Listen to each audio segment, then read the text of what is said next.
Hello，大家好啊，我係 GM 啊，咁拍條片咧就想同大家傾下琴日法國對住英格蘭嘅呢場史詩級嘅一場季軍戰啦。咁平時不嬲都係用文字寫㗎啦，咁但係點解無啦啦要拍片咧？原因係因為咧我已經寫完㗎啦，我應該寫咗超過4000字左右，我寫咗20點啊。咁但係咧喺 send 出嚟嗰刻咧就突然間就無法顯示網頁，我就揾唔翻嗰4000字㗎啦。咁我覺得我應該未必有咁樣耐性同埋時間咧，就再重新打多一次。而且其實今晚已經係冠軍賽㗎啦。咁所以咧，其實呢一篇文或者呢一個評論嘅壽命大概係得一日嘅啫。因為冠軍賽一完咗，其實就有新嘅話題㗎啦嘛。實際上季軍戰咧個話題就好快就已經會冷卻咗落嚟啦。但係我唔想嘥咗我自己揾翻嚟嘅資料啊，寫出嚟嘅嘢啊，咁所以咧就拍條片咧同大家傾下偈咁樣嘅。咁我對上一個嘅 save 嘅版本咧，我應該有7點啦，係啦。咁另外嗰13點咧，其實我唔係真係好記得。咁所以我諗到啲乜就講乜啦。咁希望大家多多支持又好啊，有啲咩意見都可以俾下我咁樣啦，係咪？嗱咁其實咧我照講翻我幾點，我自己寫嗰個幾點先啦。即係首先，即係世界盃季軍賽咧，我琴日都有開個 post 咧，就係佢嗰個唔重要嘅程度就係你唔覺意瞓着咗冇睇到，你唔會覺得真係特別可惜嘅，係啦。咁尤其其實今屆對戰嗰兩隊啦，法國同英格蘭啦，實際上喺到4強嘅時候，佢哋一定係劍指係冠軍啊嘛，冇人係會想踢呢一場嘅季軍賽嘅。咁所以咧，當佢哋4強夢碎出局之後咧，你要佢哋雙方嘅球員喺即係啱啱出局嘅陰霾底下，你事隔幾日就要佢哋你要全力以赴去爭呢個季軍翻嚟咧，某程度上其實唔係一件太現實嘅嘢嚟嘅。所以你睇到雙方其實教練咧喺賽前嘅記者會上面都會講，其實佢哋唔想踢呢場波，但係即係責任上佢哋要踢，咁就冇辦法啦，咁樣嘅情況嚟嘅。咁但係咧賽前咧，可能如果大家有睇咧，克羅地亞嘅名宿咧蘇加咧，其實佢都有公開炮轟過呢兩位嘅教練嘅，即係尤其是杜曹啦，可能睇到杜曹，我冇見到話炮轟迪金斯，但其實佢哋講嘅內容係一樣嘅，即係佢講嘅蘇加嗰樣嘢就係咩咧？就係話，即係你哋大國，你哋傳統嘅強國，你唔可以代表晒所有嘅中小型國家去即係去發表呢一件事，就覺得喂唔需要有呢一個嘅季軍賽喎，因為對於一啲中小型嘅國家，其實每一場賽事對佢嚟講都好重要，係啦，甚至乎其實一個世界盃嘅銅牌對於佢哋嚟講係一個可以同佢哋嘅後代去分享，即係去講幾十年嘅一個故事咁啊！呢個係蘇加佢哋嘅睇法。咁當然因為克羅地亞佢並不是傳統嘅強國啦，縱然佢18年攞咗亞軍，係22年攞個季軍。嗱，佢哋係真嘅，因為佢哋踢過2次季軍賽，因為2次都贏98年贏荷蘭係嘛，上屆亦都即係擊敗咗對手，亦都可以攞到個季軍啦，係咪？咁即係呢個係佢哋另外一方面嘅睇法。嗱，咁我哋即係都講講就係歐洲國家杯啦。我哋好多時用歐洲國家杯同埋世界盃作為一個比較。其實歐洲國家杯以前有冇季軍賽咧？其實都有季軍賽。咁一路去到其實1984年咧，先至話取消咗季軍賽。咁取消嘅原因，咁第一樣嘢就係我哋頭先所講啦，就係話，喂，其實啲球員都冇乜心踢喎。但係其實球員有冇心踢呢樣嘢咧，係好主觀嘅，係啊。雖然我哋從佢哋嘅排陣上面都睇得出，hea 踢啦，你擺啲副選出嚟，係咪？咁但係有一個好實質嘅數字嘅，實質數字係咩咧？就係究竟觀眾有冇意欲去買飛入場，係嘛？從來季軍戰咧個門票銷售咧都係比較慘淡啲嘅。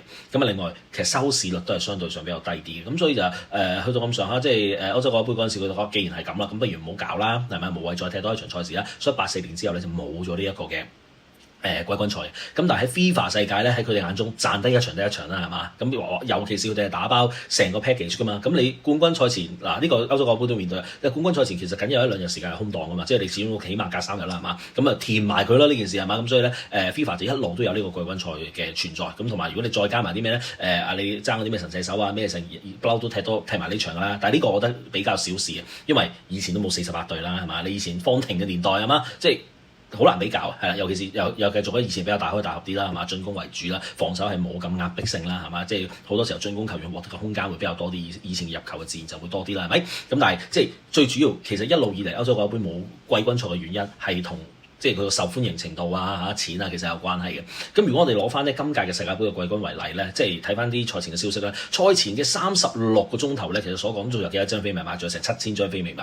咁而今屆咧 FIFA 咧其實係非常之斂財嘅，因為咧佢哋咧即係用一個叫動態定價嘅策略啦，就係嗰場波如果受歡迎啲咧就會賣貴啲，冇咁受歡迎咧就賣平啲啦。當然平極都有限啦，係嘛？咁但係佢哋要測試下你究竟個球迷可以俾佢哋即係賺到幾多錢啊？你明唔明白？咁而且佢哋連二手市場都立埋嘅，因為如果你話我買咗張飛，然後最後睇唔到嘅話咧，咁個二手市場入邊咧，你就只能夠透過官方嘅渠道啦。然後你透過官方渠道買飛嘅話咧，買家同埋賣家咧都再要俾多15%嘅手續費。咁你諗下FIFA 今年賺幾多錢係啦？所以今年佢係賺到不得了啊！咁如果根據翻佢哋嗰個一手飛嘅嚟去計法嘅話咧，季軍賽咧，佢哋係最後係要減價減多40%咧先至賣得出嘅，都仲話有飛剩嘅，係啦，去到500磅嘅啫，係啦。咁即係點解仲會有飛會褪翻出嚟咧？咁當然有啲可能啲贊助商飛啊，一啲咁嘅貴賓飛啊嗰啲，最後佢哋用唔晒，然之後就褪翻落去嗰一手嗰個平台啦。即係你一手個平台嗰個飛咧，就叫從來冇賣過出去，可能係 reserve 咗，然之後再 release 翻出嚟嘅啫。咁二手平台再平啲嘅，二手平台咧就346磅咧就已經係有交收啦。346磅係一個咩概念咧？我哋睇一睇個4強賽。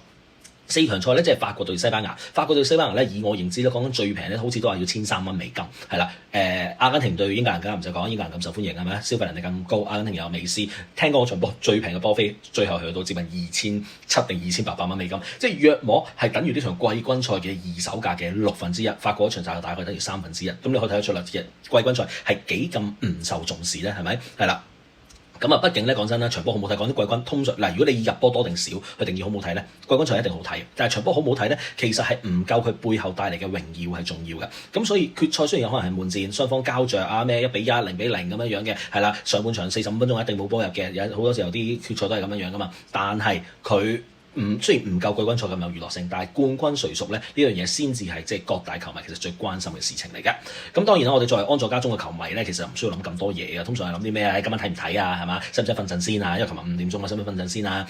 如果鬧鐘響你都仲係想瞓嘅，咁你一定要爬落嚟，定係算啦？不如唔掙扎啦，放棄啦，聽日先至睇翻精華啦再加埋嗰啲咩半場4-0啊，究竟識唔識機瞓覺啊？即係再眠一眠啊等等啦。咁但係因為今晚係星期六啊嘛，即係琴日係星期六，今日星期日啊嘛，好多人都唔使翻工翻學係嘛，咁所以咧唔使咁諗咁多，好多人好似包括我咁啦，就執都撈埋嘅。咁講翻雙方賽前嘅陣容啦，雙方賽前陣容咧其實係極大嘅變動嘅。英格蘭咧正選係有7個變動嘅，其中包括咩咧？其中包括碧福特啦，碧福特呢個咧都幾特別嘅一樣嘢㗎，因為自從2016年咧英格蘭咧喺歐洲國家杯16強輸咗俾冰島之後咧，其實咁多年嚟，每一場英格蘭嘅大賽都係碧福特即係首龍嘅。咁但係今次咧，因為去到季軍賽啦，咁結果甸軒達臣咧就可以即係叫做打破咗呢個10年嚟嘅一個紀錄啦。咁另外哈利簡尼冇踢啦，係啦，哈利簡尼冇踢咧，我一路以為應該係奧利伯堅斯啦，但係最後奧利伯堅斯都唔係正選，佢正選寧願俾咗艾雲東尼，跟住比寧咸個位就俾咗艾斯，係啦。然後有啲位都幾奇怪嘅，例如咩咧？例如上場咧，即係4強賽咧，薩卡係1分鐘都冇踢過噶嘛。咁如果你上場4強咁重要，薩卡都1分鐘都冇踢過，咁我諗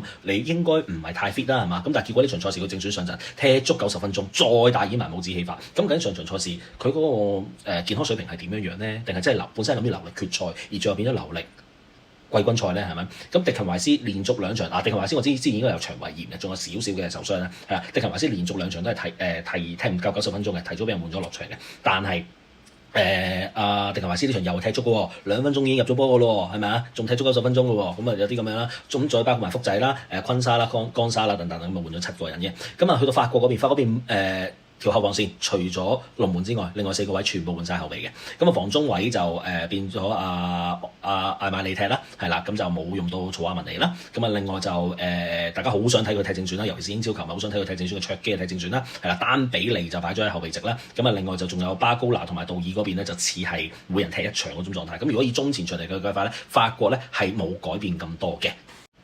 嗱，咁我唔知道大家琴日咧有冇睇呢場嘅季軍賽啦？呢場6-4嘅史詩級嘅大戰啦，因為呢場賽事咧又破咗嗰啲咩季軍賽嘅入球紀錄啊，近20幾年嘅近30-40年啦，即係世界盃入球紀錄啊，即係講薩爾亞多輸1-10嗰場啦，嗰場入咗11球啦，係嘛？咁另外咧以淘汰賽嚟去計法咧，就講緊有啲60年嚟嘅咁嘅紀錄啊，咁樣噶啦。即係因為賽前大家預一定多波入㗎啦，即係近年除咗18年比利時贏英格蘭係2-0入得2球之外咧，屆都入球，但係最少3球起跳。我哋預咗呢場波係多波入嘅，但係我諗唔係真係好多人會估到，半場係咁一面倒4-0係嘛？全場仲要入夠10球，係啦。咁因為你係好難想像到原來法國隊係無心戀戰到咁樣嘅地步。其實上半場我覺得就算以季軍賽嘅 level 嚟計法都係相當之過分嘅，係啦。防守球員基本上唔逼啦，係啦，甩咗波唔去積極去搶翻啦。好多時候英格蘭一個直線就劏穿晒啦，啲企位又錯啦，係啦。你唔係好覺得佢哋真係好想踢，真係你睇得出佢哋唔想踢呢場波，係啦。咁結果英格蘭咧就上半場就好快手掣就4球啦。其實薩卡仲有1球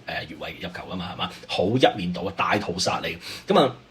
正如啦，我不停都要強調，雖然呢場賽事嘅賽果對佢哋講唔係真係好重要，但係喂，去到輸到4球咧，就係尊嚴嘅問題啦，係咪？咁所以咧，迪金斯作為佢今屆即係今場賽事係佢帶領法國隊嘅最後一場賽事咧，佢半場都換咗4個人，換完4個人之後咧，立竿見影啊！法國咧下半場咧就真係好快咧就已經追到2球噶啦，咁啊臨尾仲追到4-3添，係啦。若果唔係因為奧利斯啊同埋丹比利有啲黃金機會入唔到嘅話咧，其實呢場波嘅最終嘅比數咧有可能係比6-4更加誇張嘅，係啦。即係你話法國隊有冇機會反擊係有機會反擊嘅，即係我唔知馬會係咪真係咁勁啦，係嘛？半場4-0㗎嘛，係有得買英格蘭嘅。係啊，有1.001，即係買1000蚊會賠到1蚊俾你，千祈唔好話以為我即係琴日有種感覺，原來4-0真係唔係食緊嘅，1000蚊賠1蚊，有段時間你真係要食驚風散4-3啊嘛，5-4啊嘛，係嘛？真係食驚風5-4冇咁驚，因為冇幾多時間4-3嘅時鐘應該真係驚驚地，因為唔係好耐，咗成30分，即係唔係好短時間，做成30分鐘時間，大家。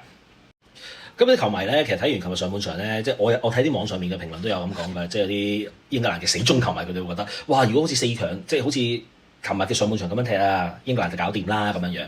咁我覺得其實就好難咁樣去講法嘅，因為畢竟大家睇到琴日嗰場波啦，法國隊嘅後防線係幾咁甩皮甩骨啦，幾咁無心戀戰啦，同埋即係你去比對下，你就明白㗎啦。即係始終咧，你面對嘅壓力啦，係嘛？大家雙方球員嗰種球運，即係例如你4強賽事上面，你睇到防守球員係幾咁積極回防啦，逼搶得有幾咁勁啦，係嘛？你嘅進攻球員基本上係唔會有咁多空間嘅。咁所以如果你攞住琴日嗰種水銀瀉地嘅攻勢去同4強嗰種情況之下去比較，就冇乜話真係好大嘅可比性嘅。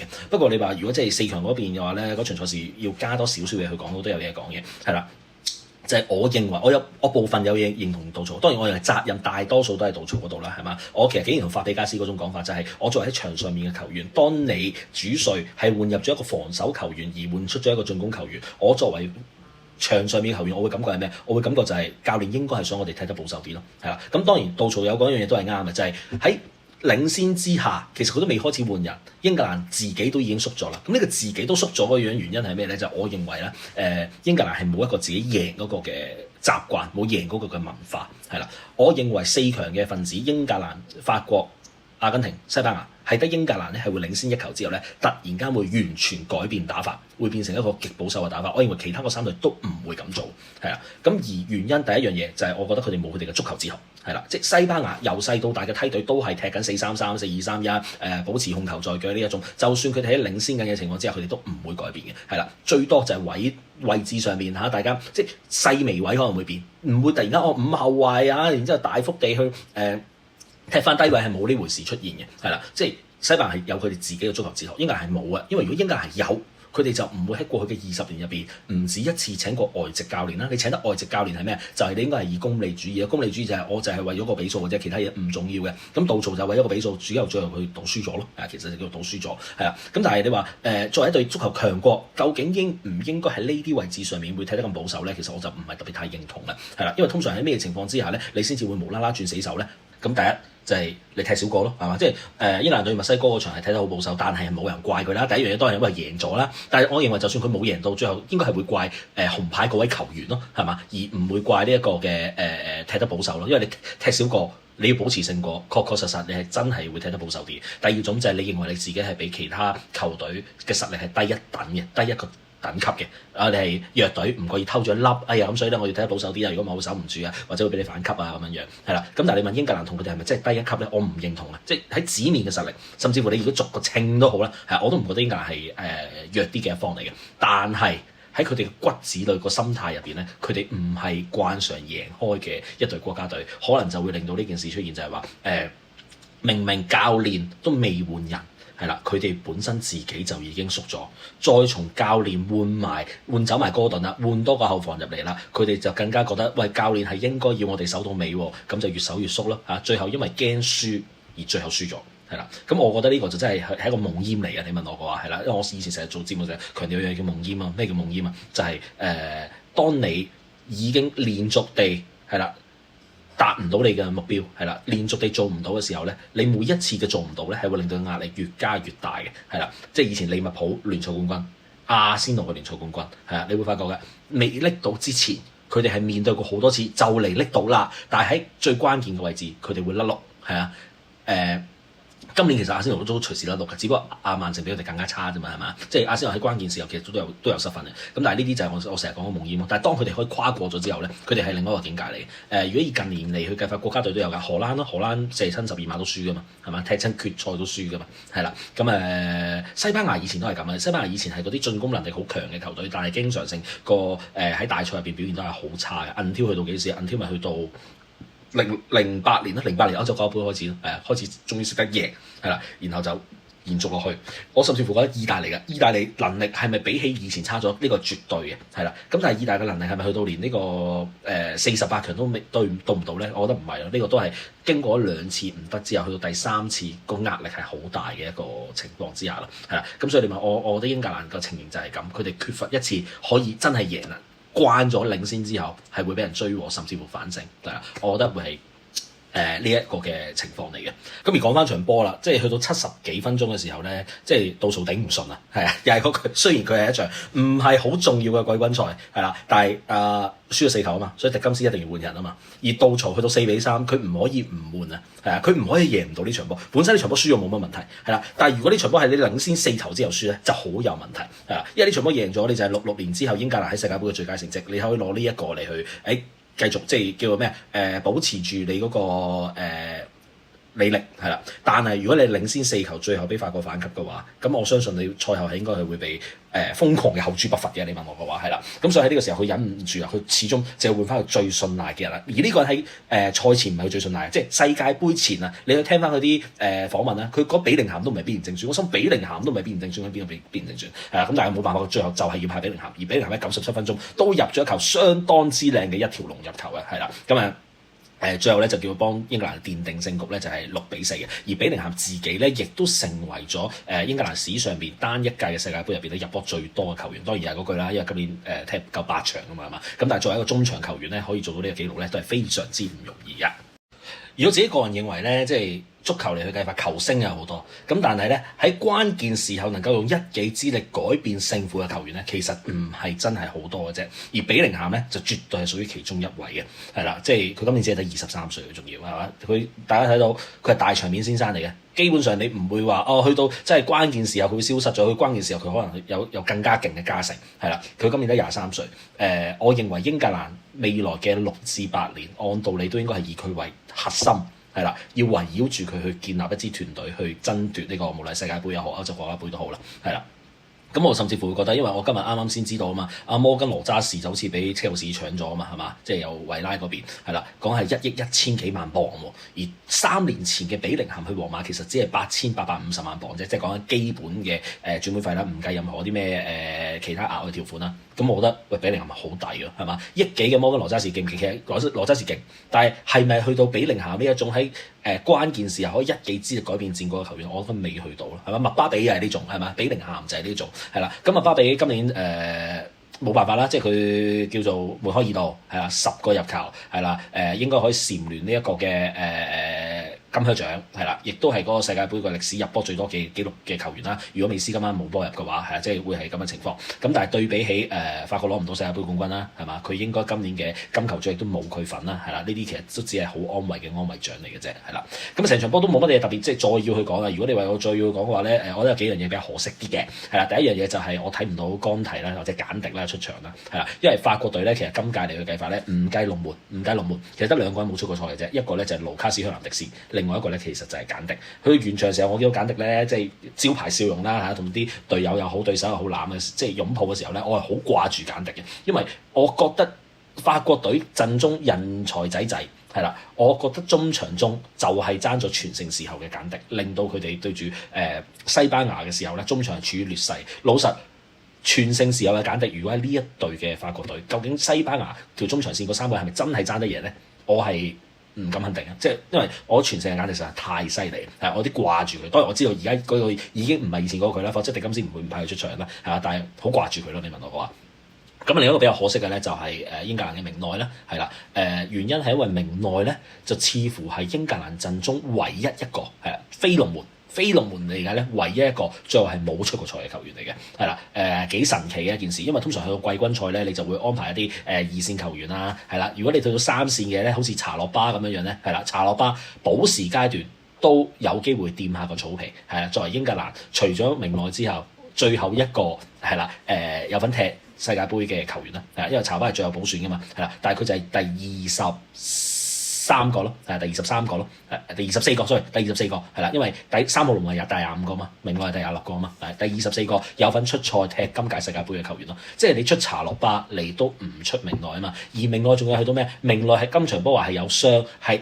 冇擺喺大名單嘅，喺今場未開波之前你已經知佢係唔會出賽嘅啦，係啦，但係好搞笑喎，大家都知佐敦軒達臣係做咗手術嘅喎隻手係嘛，做咗手術嘅佐敦軒達臣都喺後備係啦。明內究竟要傷成點佢先唔喺後備咧？你問我覺得唔係傷咯，係應該佢同杜曹之間有好大嘅不和咯，係啦，係啊，呢個我哋要從叫咩？